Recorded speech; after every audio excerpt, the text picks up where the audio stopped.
This nuclear submarine is about to explode. Two crew members in the torpedo room suddenly detected a torpedo's temperature rising rapidly. The captain immediately reported the situation to Commander Jack. He requested permission to fire the torpedo immediately to prevent a catastrophic accident. When Jack asked his superiors for authorization, the command officer denied the request. They hadn't reached the designated firing position yet. The next second, the torpedo exploded inside the submarine. The sub lost power and plummeted to the ocean floor. The entire torpedo room was engulfed in flames. All crew members in that compartment were killed. The blast's shockwave was equivalent to a magnitude 4 underwater earthquake.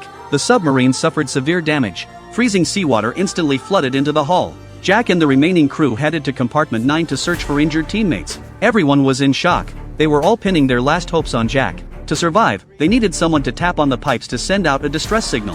4 taps at a time, repeated every hour while waiting for rescue. They then activated the bilge pumps. While it couldn't stop the compartments from flooding completely, it could slow the water's rise. This would buy them more time for rescue. The last priority was ensuring enough oxygen in the compartment. When they tried to start the oxygen generator, they discovered there was no fuel for it. To get the fuel, they'd have to risk going into the flooded compartments. So Jack and crew member Carl braved the freezing water to reach compartment 8. Fortunately, the search went smoothly. They successfully retrieved the fuel. But the water pressure was too high. The hatch wouldn't open for them to get out. Carl was running out of strength and passed out from drowning. At this critical moment, Jack used every ounce of strength to force the hatch open, with his energy nearly depleted.